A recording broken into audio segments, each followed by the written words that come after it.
île de la Nouvelle-Guinée fut partagée en deux à la fin du XIXe siècle.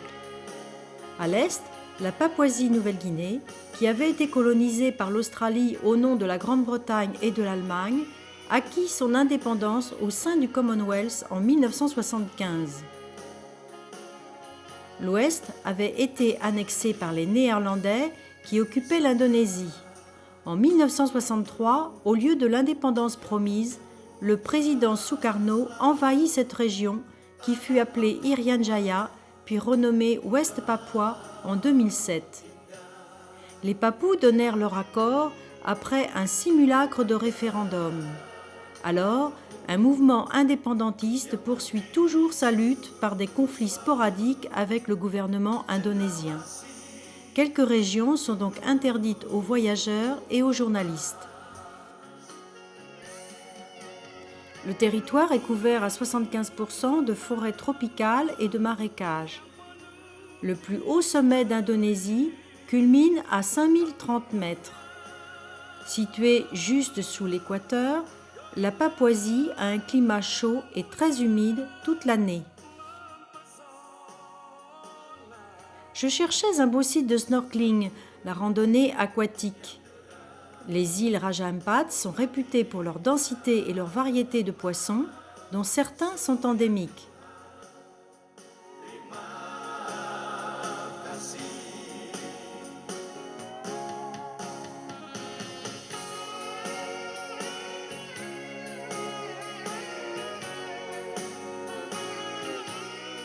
« 70% des espèces de corail connues à ce jour ont été trouvées dans ces îles. Ce petit paradis est protégé depuis 2006 par un programme environnemental.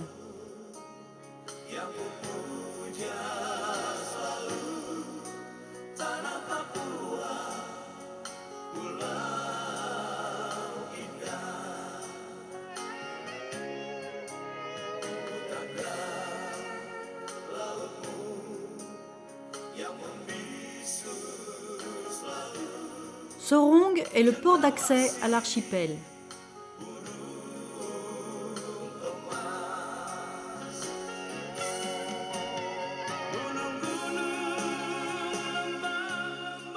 Le marché Pasar Ramu est l'occasion pour moi d'un premier contact avec les Papous.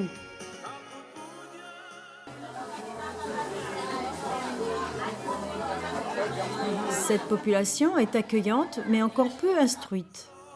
Elle se sent dominée par les Indonésiens qui émigrent ici pour y travailler et qui représentent aujourd'hui la moitié des 3 millions d'habitants de Ouest Papua.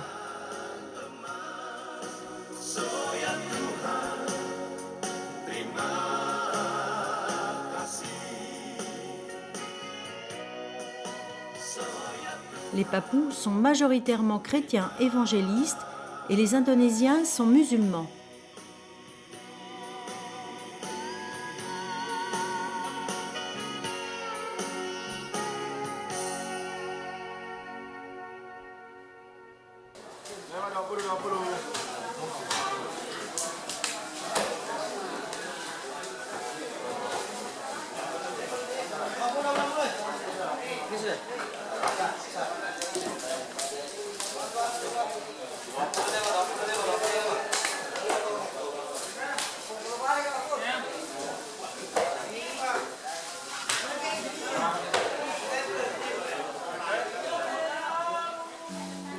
Je traverse un petit canal qui, à marée basse, dévoile ses immondices à la vue de tous.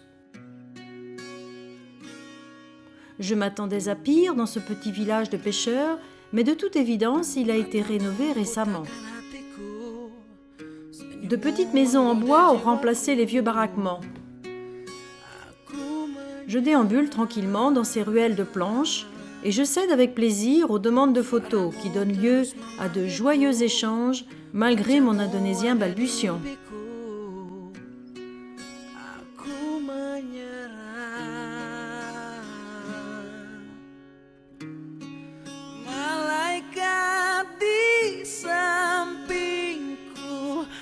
Au large de la péninsule en tête d'oiseau, les îles Raja Ampat.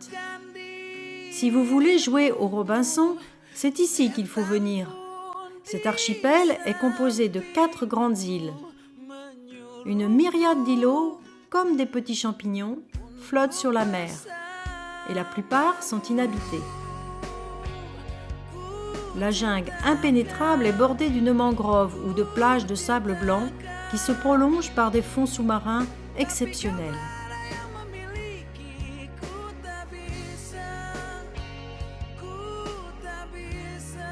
Après 2 heures de ferry, j'atteins le petit port de Wasai sur l'île Wejeo.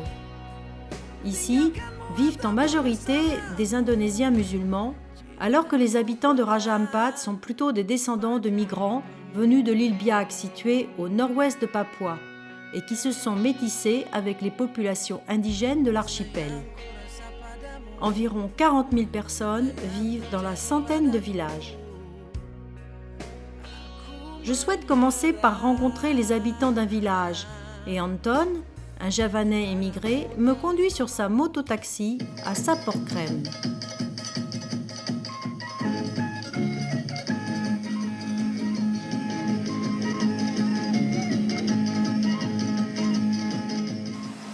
Ce bout de terre, coincé entre jungle et mer, n'est pas accessible par la route. Il faut finir à pied par la plage à marée basse ou par un petit sentier dans la jungle. L'unique rue est bien calme. On répond à mes saluts par un sourire.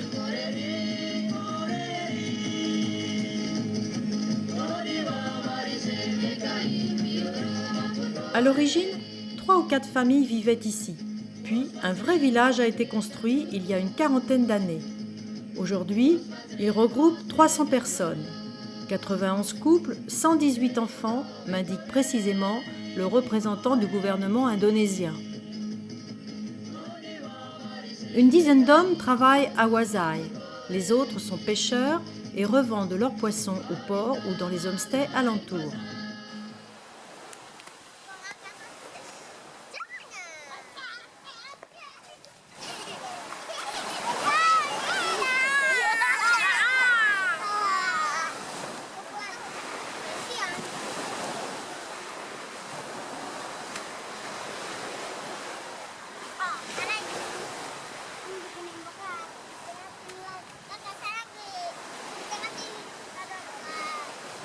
Samuel et sa famille m'accueillent.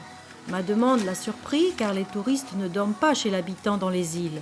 Ils viennent seulement de temps en temps se promener dans les villages.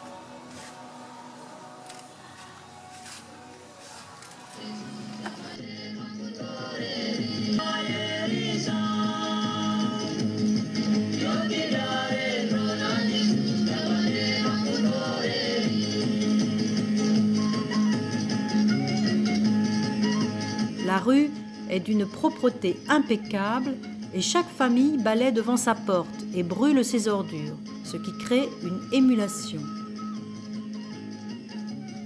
Des cabanes de toilettes sont partagées entre les voisins. Je suis étonnée par la modernité de ce village. Il y a l'électricité, même si ce n'est pas toute la journée, un réseau de téléphone performant et la télévision satellite pour certains.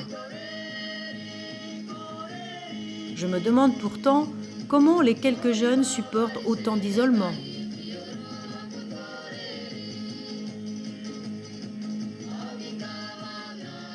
Au bout du village, le petit cimetière chrétien.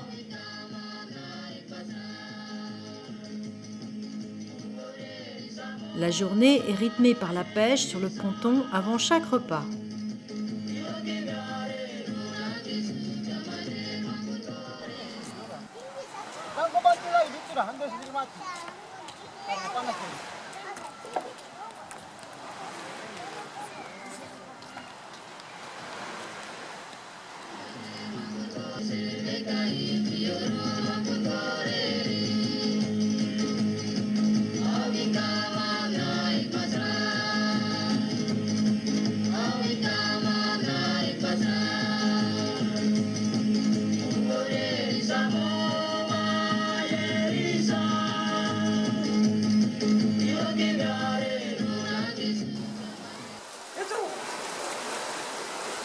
Les enfants profitent de cette mer si chaude et si claire.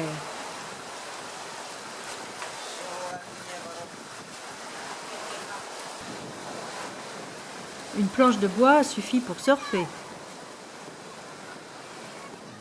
Une femme m'offre spontanément 2 bracelets de coquillages. Je lui propose de l'argent qu'elle refuse. Heureusement, je peux lui offrir en échange une petite tour Eiffel en porte-clés. Et je lui montre la vraie sur mon smartphone. Elle semble aussi touchée que moi par ce cadeau.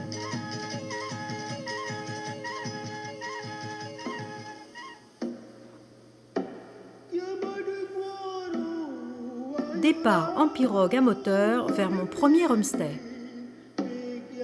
Autrefois réservé à un tourisme luxueux dans quelques resorts, l'accès à Raja Ampat s'est démocratisé depuis 5 ans, avec le développement des homestays, histoire d'améliorer l'ordinaire d'une vie de pêcheur. Ce sont des hébergements très simples au plus proche de la nature, qui accueillent des passionnés de plongée et de snorkeling. Les îles conservent toujours leurs forêts intactes, si ce n'est les quelques coupes d'arbres pour construire ces bungalows en bois de fromager. Les cloisons et les toits sont réalisés avec des feuilles de palmier.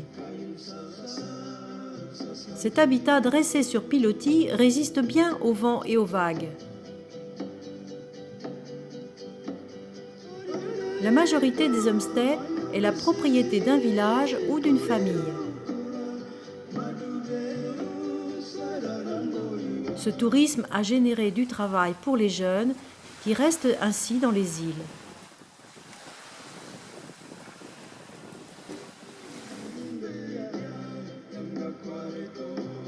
Toutefois, cette activité ne réussit pas à tous, car on voit de nombreux bungalows inachevés ou abandonnés. Séduire les touristes nécessite quelques compétences et surtout des rudiments d'anglais.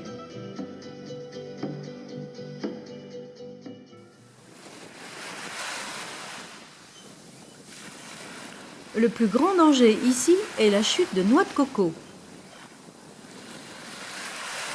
Ce serait dommage pendant la sieste.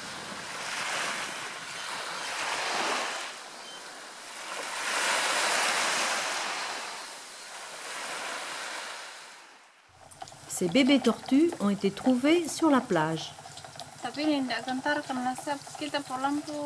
Le lendemain, nous partons dans la mangrove.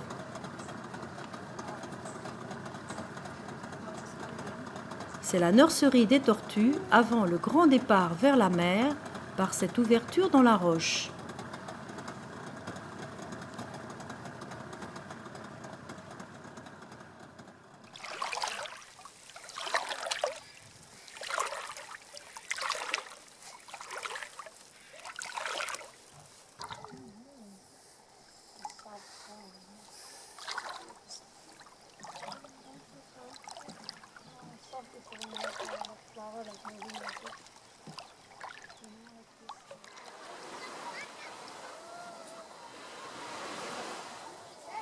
Il est temps de penser à notre déjeuner et à celui des locataires du dessous.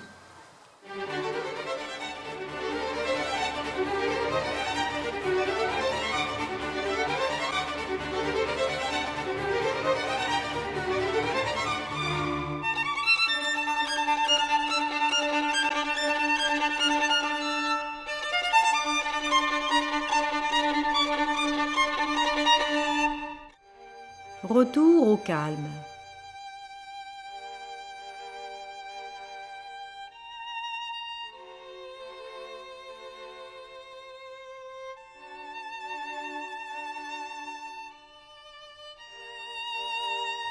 Le récif corallien fortifié par la lumière et les eaux chaudes abrite une forte population et chacun y trouve sa demeure.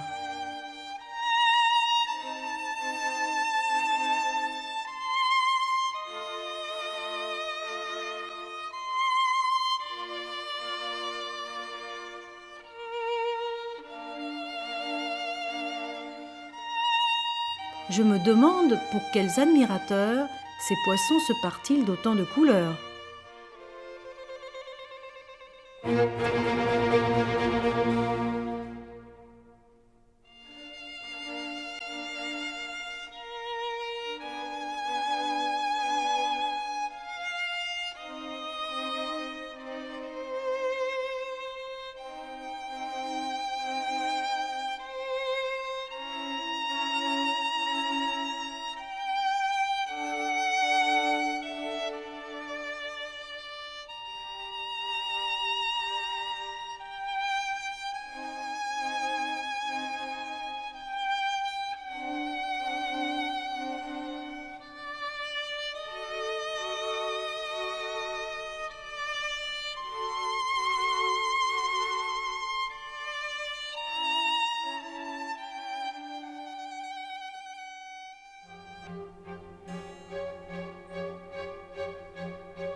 Changeons de décor.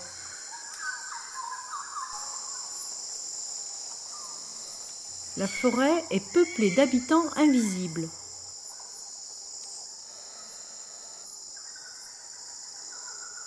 Hormis les araignées et les fourmis besogneuses.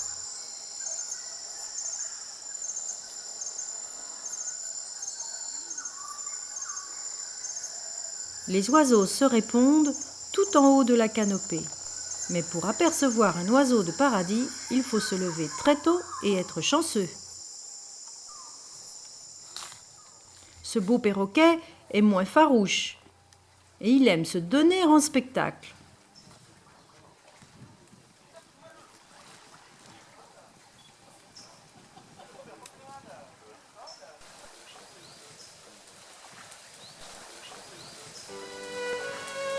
Ma dure journée s'achève devant un coucher de soleil, toujours fidèle au rendez-vous pour nous offrir un spectacle grandiose. Et rouge de plaisir, il se cache derrière l'horizon.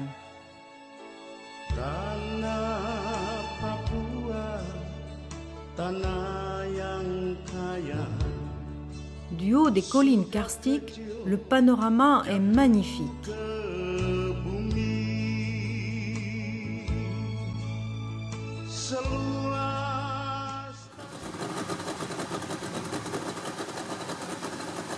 Ce labyrinthe est truffé de grottes et ces eaux tranquilles font le bonheur des hippocampes.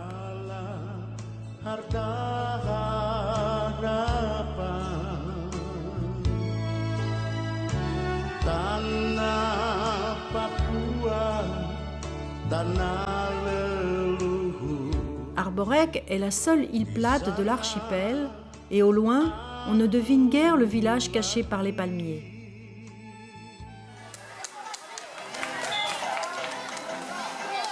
Le dimanche, c'est volleyball pour les femmes.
Saya Prancis.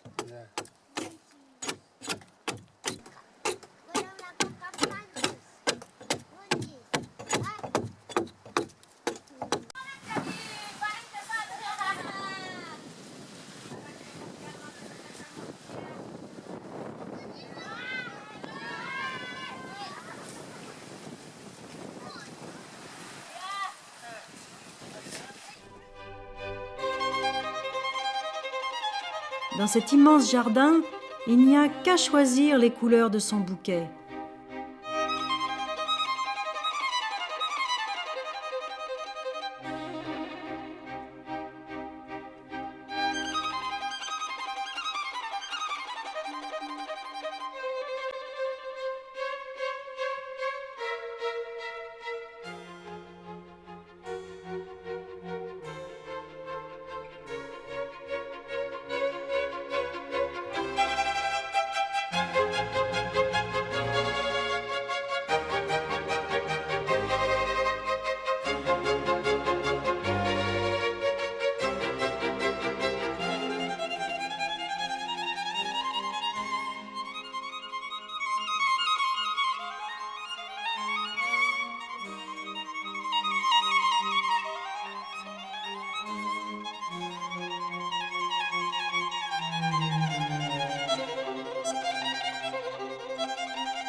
un couscous.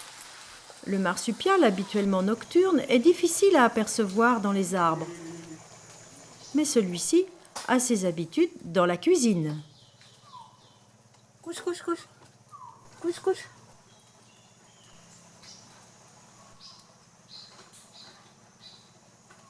Couche. Couche, couche, couche. Couche, couche, couche. Couche, couche. Sudah toh. Cukup makan. Cukup.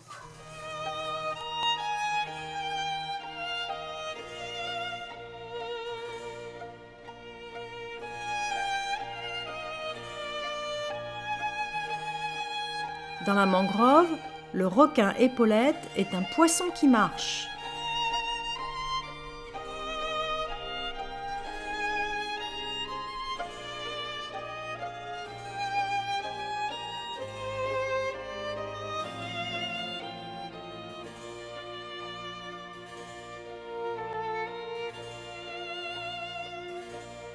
Les minuscules nudibranches comprennent de nombreuses espèces aux couleurs et aux formes multiples.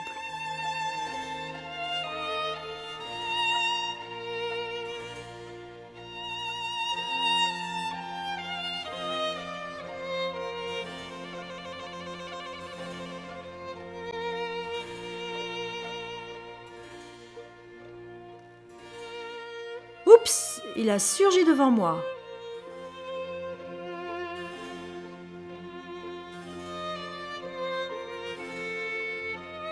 Celui-là se demande pourquoi je lui barre le passage.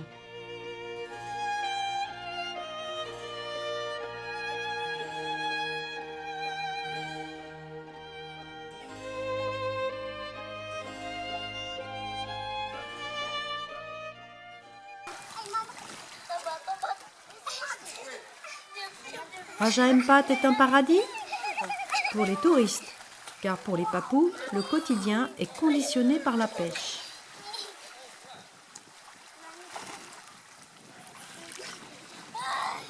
Il y a seulement 200 habitants à Kapisawar. On m'a dit que ce village ne tenait pas à voir s'accroître sa population. Et ici, on m'a reproché d'apprendre l'indonésien plutôt que le papou. Les enfants de Sawingrai vont à l'école à Kapisawar à 10 minutes à pied. Et le dimanche, les fidèles de ce village vont à la messe à l'église de Sawingrai. Il existe une high school sur une autre île.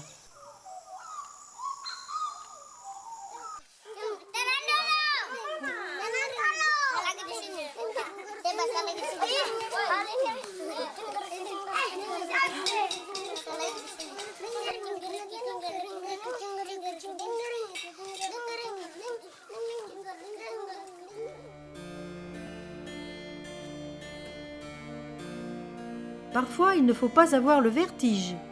Le mur tombe à pic. Avec la luminosité, on peut voir de gros poissons et des tortues.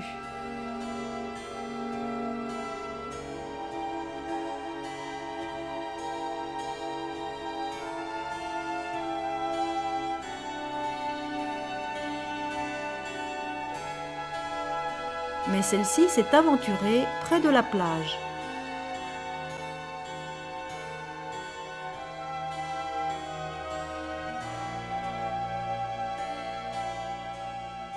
Un requin épaulette. Une sèche un peu endormie.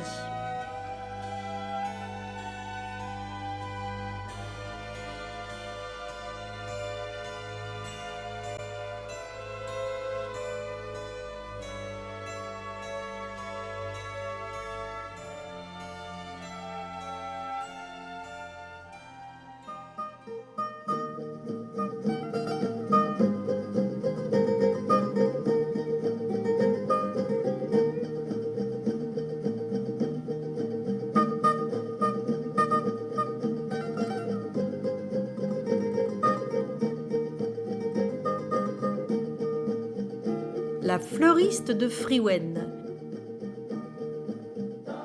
Ses œufs de Pâques et ses orchidées.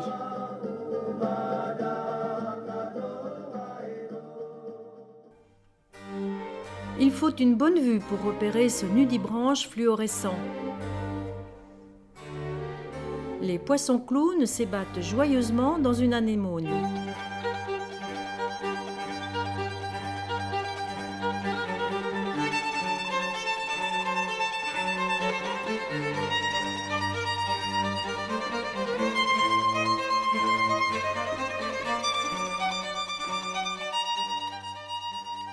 Au revoir les enfants!